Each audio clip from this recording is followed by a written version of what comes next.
Baba, baba, baba, baba. Baba kayo nakataas sa mga kamay.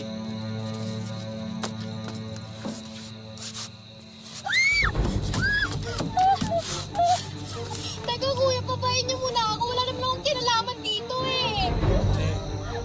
Huwag ka naman dami ibang tao. Ha? Matatagdagan ang kasalanan mo niyan eh. Ano eh? Gagalaw!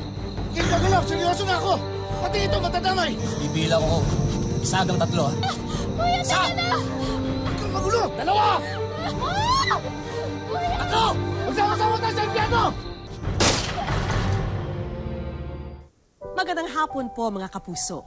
Tampok po namin ngayon sa Wish Ko Lang ang kwento ni Jocelyn na dinala raw ng tadhana sa maling lugar sa maling oras.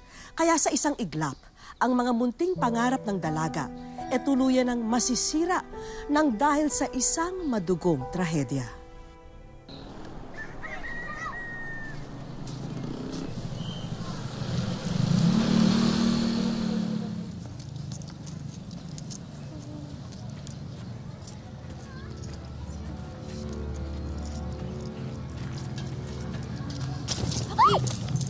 Ay ko naman tong si kuya.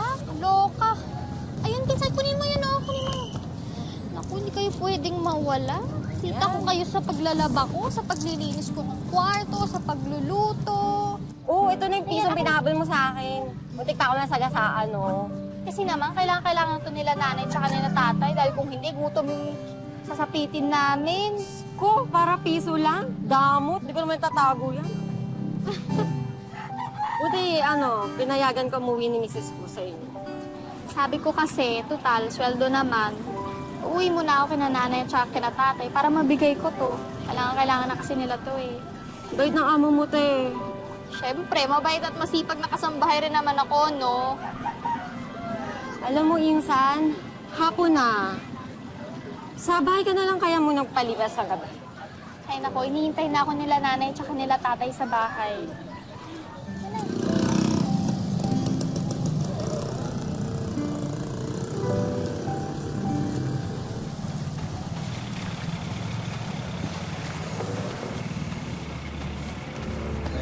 Dali lang. Nagmamadali ka yata eh. Saan ka ba pupunta? Ha? Sinusundan niyo ba ako? Brad, pwede ba ayoko ng gulo? Sira pala ulo nito eh. Sino ba nagugulo sa atin? Di ba ikaw? Huwag mong ibig usapan. Siya nga pala yung pera ni boss. Kailangan na. Sandali, babayaran ko yun. Pakisabi kay bossing, nagamit ko lang sa pamilya ko eh. Pero isang buwan, Brad, solid ko yung pera niyo. Hindi na pwede yung ginagawa mong yan. Nakailang buwan ka na, di ba? Baka naman siguro nangyayari sa mga taong hindi tumutupad sa usapan. Brad, sige na. Totoo na to. Totoo na to. Isang buwan lang, Brad. Ayos ka!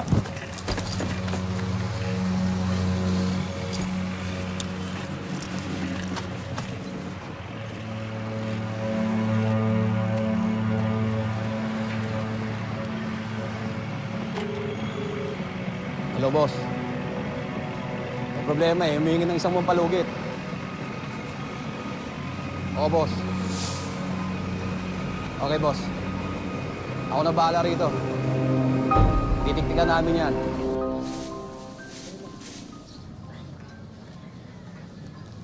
Sige na, sa amin ka na lang matulog.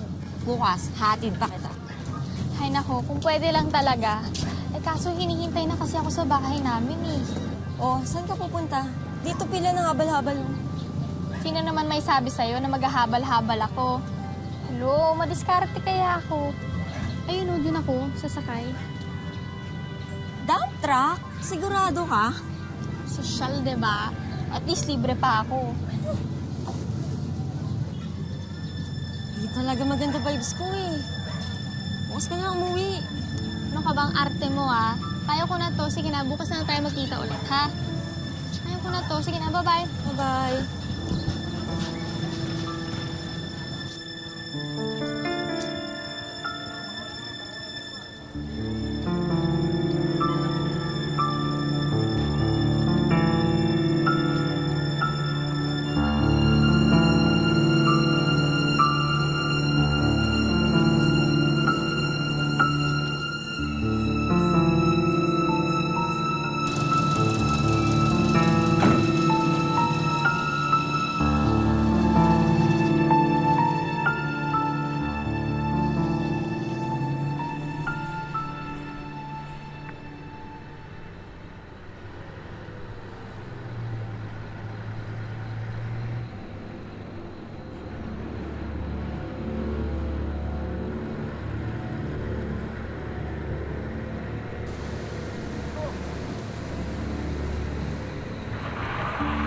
Tigil!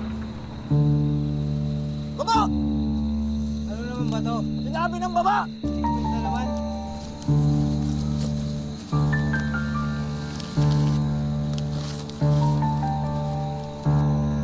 Walang gigilos na masama. Sigurado ka ba nandyan? Sigurado nga ako, nandyan yan. Pababayin mo na. Bumaba kayo isa-isa lang. Ikaw mauna. Baba! Taas mga kamay. Ikaw! Baba! Ikaw, baba na. Bilisan mo. Sabi mo maigi yan. Yan lang yan. Yes! Ah!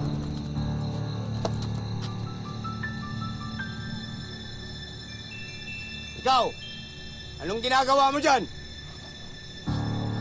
Wala po. Wala. Anong wala? Baba! Baba! Taas mo kamay mo.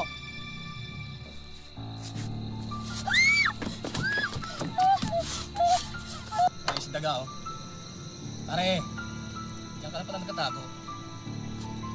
Kung sinabi ko sa inyo, yan ako ng gulo. Tulong! Tulungan niyo ako!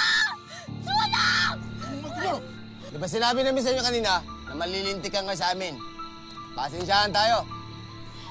Teka kuya, pababayin niyo muna ako. Wala naman po akong kinalaman dito eh. Ang dumadama itong batang ito. Pababay niyo ako! Bayan niyo umarad! Alis yan! Alis! Ano nangyari? Ito si Gido. Nagmamatigas. Kuya, pababayin mo na. Mga bata kayo. Tatawag kami! Lumrad, tumabi na kayo! Tumabi na kayo! Ano ba, pare? Relax lang. Gusto yun, kung magulo! Sige na po, parang awan niyo na. Pare, huwag ka namang dami ng ibang tao. Sige na, Matatagdagan ang kasalanan mo eh. Lalo kang mapupunta sa impyerno. sige na po. Tandaan mo yan. Ako na lang po kasi yung inaasahan ng pamilya ko eh. Kung gusto mo ito, bibigyan ko kayo ng pera. Tapos yung kamay mo! Kumalikot! Hoy, ano? Hindi ka nakakaw sa bata? Neng, buhay pa ba yung mga magulang mo? Opo, inaantay nila ako sa amin. Sige na po, parang awan niyo na po. Pangawalan niyo na po ako. Wala po akong kinalaman dito. Taling mo! Sige na po. Para bilisan mo na. Para makalis na tayo. Tukan mo na!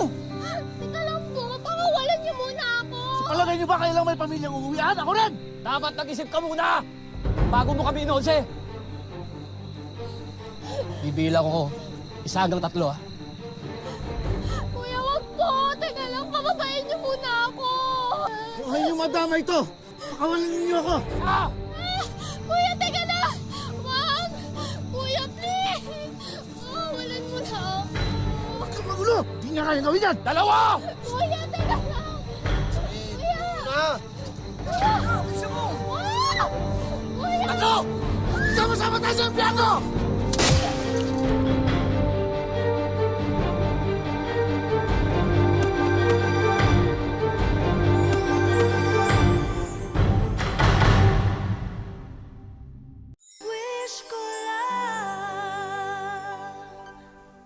Hindi inaasahan ni Jocelyn na sa kanyang pagnanais makauwi sa kanyang pamilya, masasangkot siya sa isang pagtatalo.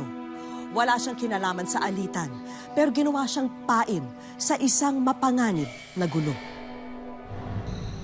Brad! Wala akong sandata, Brad! Wala akong sandata, Brad! Nakiusap ako, Brad! May pamilya kasi ako, Brad, eh! Magkakasama naman tayo dati, kilala niyo ako!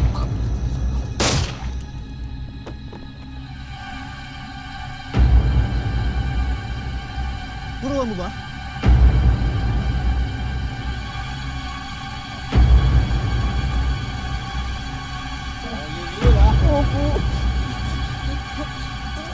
Kaya tignan mo nga kung buhay pa yan.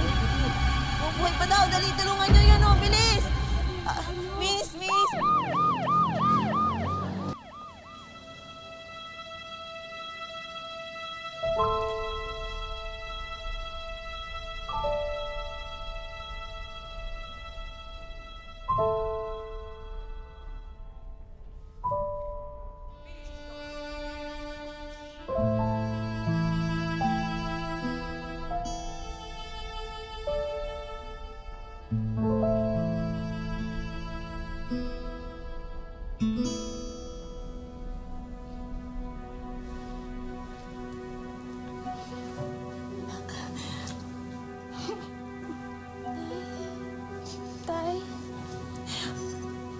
Salamat naman sa Diyos at nagising ka na rin. Nay, tay, akala ko po mamamatay na ako. Ligtas ka na, anak. Anak na, nandito na kami. Dahan-dahan lang, anak. Dahan-dahan.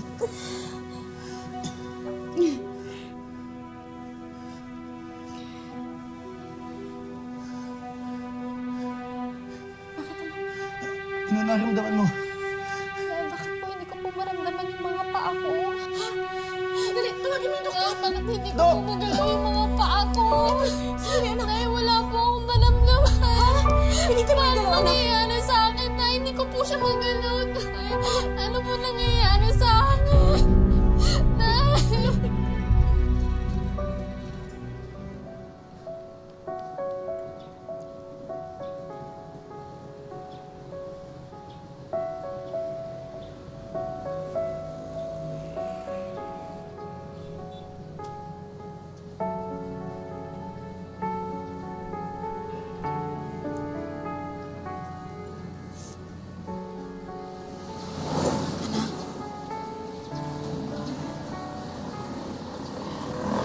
Anak, iniisip mo pa rin ba yung sinabi ng doktor?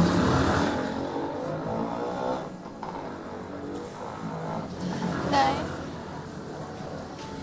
sabi ng doktor, hindi na daw ako makakalakad. Hindi ko na nga raw daw mararamdaman kung magdudumi ako o iihi ako eh.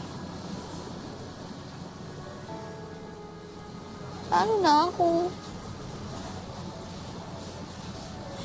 Habang buhay na lang ba akong alagain? Anak, kahit kailan hindi ka namin pababayaan ng itay mo. Huwag ka na mag-isip ng ganyan, ha? Makakaraos din tayo. Nay, paano yung mga pangarap natin? Paano ko naman kayo iahon sa kahirapan kung ganito ako? Isa na lang akong palamunin.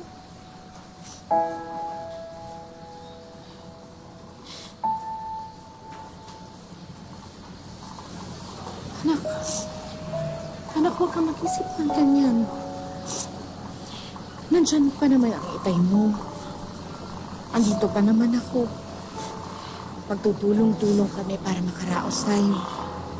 Nay, ang hindi ko lang naman tanggap ay wala naman akong kasalanang ginawa eh. Wala naman akong kinalaman sa away nila. Bakit nangyari sa akin to? Bakit nila ako dinamay?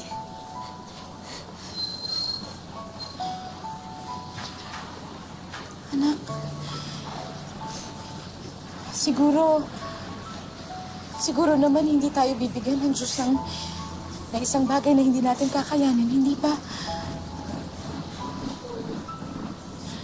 Naniniwala ako na nandyan pa rin siya kahit sa pakiramdam natin ngayon. Parang iniwan niya na tayo. Pero anak, kami na itay mo, hindi ka namin iiwan. Nandito kami para sa'yo. Malalagpasan din natin ito.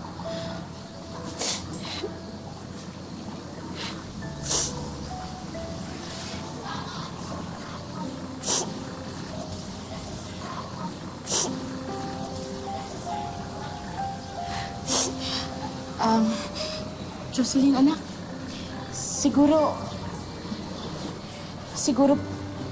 mas mabuti pumasok na tayo sa loob.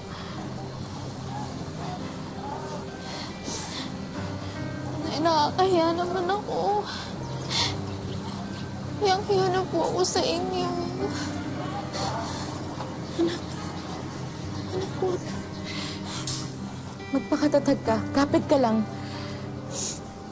Malalampasan natin ito.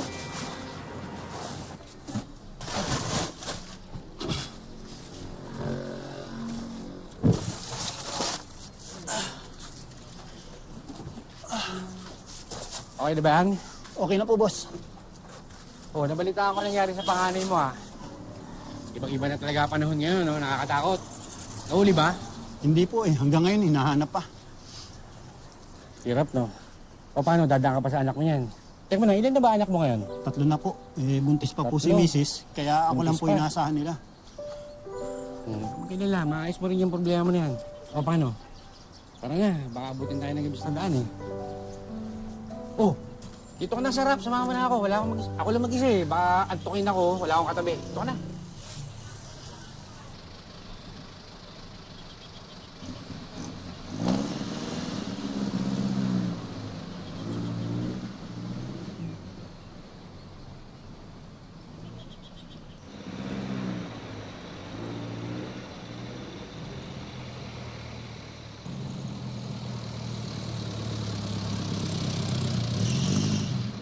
Boss, Oh, mukhang napapalwis ang takbo natin ah. ganun ba?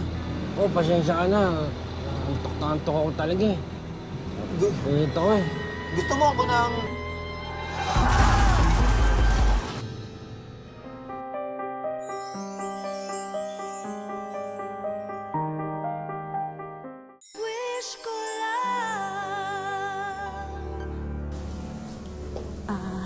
Mrs., kakausapin lang po sana kayo ng doktor. Ganun ba?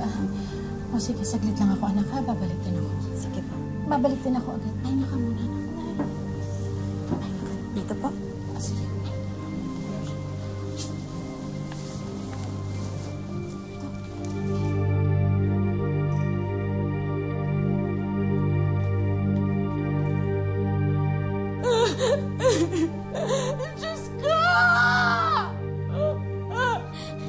Bakit ganun si nanay? Miss, ano po nangyayari?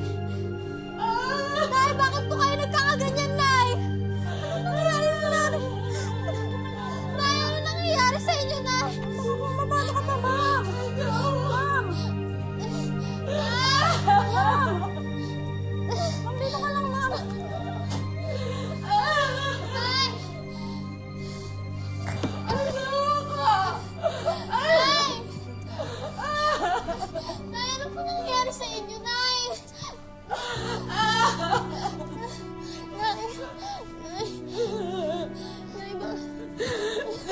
Nay, ano po nangyayari sa inyo? Sabihin niyo naman po sa akin, Nay. Nay, ano po nangyayari sa inyo? Anak, Ha? ang tatay mo. Bakit? Wala na siya, patay na siya. Nay, ano nangyayari kay tatay, Nay? Wala na siya, anak. Wala na siya, patay na siya. Paano wala? Anong nangyari sa kanya, Nay? Nay, nasaan si nanay? Ano pa nangyari? Sa pagpanaw ng ama, tanging ang ina na lamang ni Jocelyn ang may kakayahang magtaguyod sa kanila. Kaya lubos ang pagdadalamhati ni Jocelyn, lalo na't imbes na makatulong, naging pabigat pa siya para sa kanyang ina. Salamat. Ako na po. Ako na. Salamat. Salamat.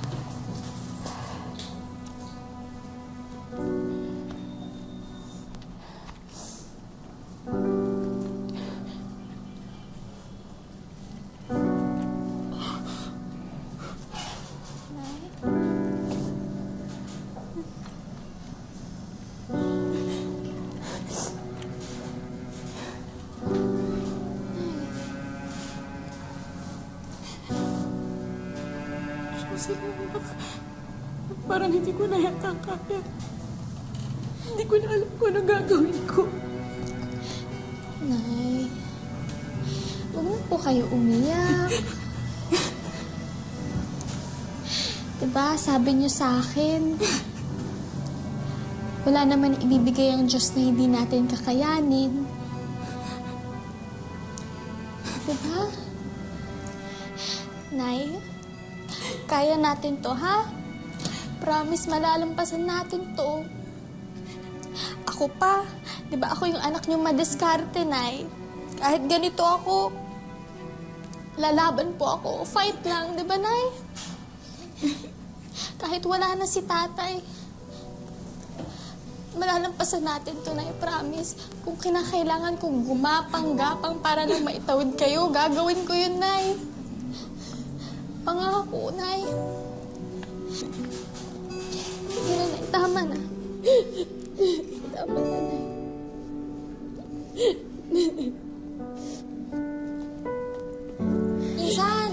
Insan! Tingnan mo, oh. Pinost ko sa internet yung nangyari sa'yo. At ayan, ang daming tumulong, oh. Tingin. Diba? Tinatanong kung saan daw ka tayo nakatira. Nay, tingnan niyo, oh. Ano to ba? Ano ba to? Diba? Nay, may gusto pong tumulong sa Malaking akin. bagay na po yan. Talaga? Nay, ayun, oh. Itutulong nila sa muna. Tutulungan nila tayo na. Sabi ko sa'yo eh, masasagot yung mga prayers natin.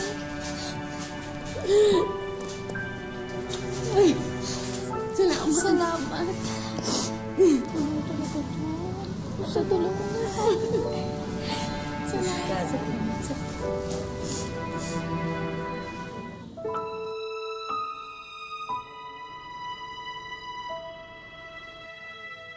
Bumilang na ang 3 taon nang maganap ang trahedya sa buhay ni Jocelyn. Nasundan pa ito ng pagpanaw ng ama. At mula noon, nalihis na siya sa pinapangarap na landas. Noong nag-aral pa ako, pangarap ko na mag-abroad para makatulong ako sa mama ko at papa ko. Baldado na ang kalahating katawan ni Jocelyn.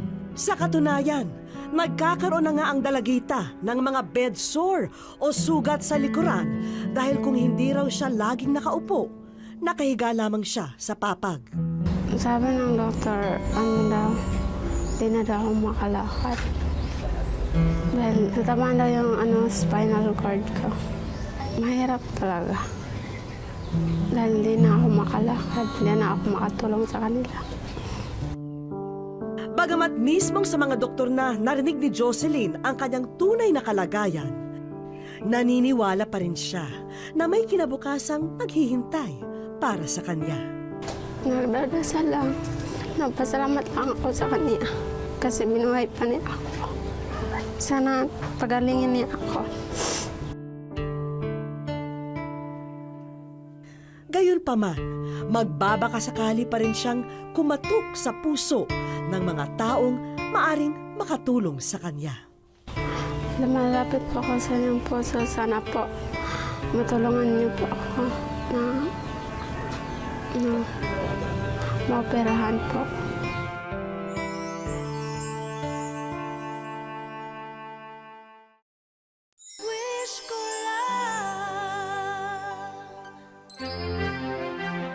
Magiging natatangi ang araw na ito dahil sa dalang sorpresa ng isang mensahera.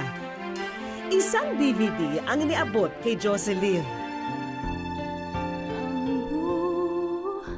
Koleksyon ng mga larawan ni Jocelyn at ng kanyang pamilya ang kanilang napapanood. Pawiin na ang lungkot sa iyong mukha, Jocelyn, dahil ikaw ay nasa Wish Ko Lang.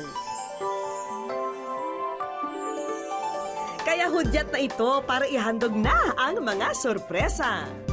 Bago ang lahat, pinasilip namin sa isang doktor ang mga sugat ni Jocelyn. Dahil sa madalas na pagkakahiga, apektado na pala ang daloy ng dugo sa likod ni Jocelyn kaya ito nagsusugat. Kaya itinuro sa kanila kung ano ang dapat gawin para hindi na lumala ito. Yung ginawa natin or instructions natin na binigay kanina is simple wound dressing lang, no? Lagyan natin ng ointment. So, as often as 2 to 3 times a day.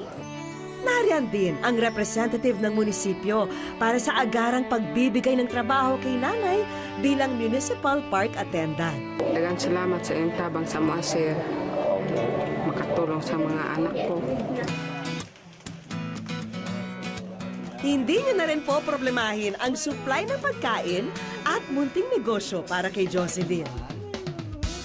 Pati ang panimulang pondo para sa iyong pagpapagamot, nasa loob na rin ng sarili mong ATM card. Maraming salamat po, Miss Vicky. Wala po kayo ng langit sa akin. Ang minsang tahimik at malungkot na tahanan ni na Jocelyn, napuno ng tuwa at saya ng mga oras na yun. At ang tagpong yun, iniaalay ni Jocelyn sa yumaong ama. Papa, hanggang nabubuhay ako, patuloy pa rin mamahalin ko kapatid ko at mama ko. Umiikot man ang buhay ngayon ni Jocelyn sa kanyang wheelchair, hindi raw titigil sa pag-usap ang dalaga. Dahil ang biniyayang pangalawang buhay sa kanya, iniaalay niya sa kanyang mahal na pamilya.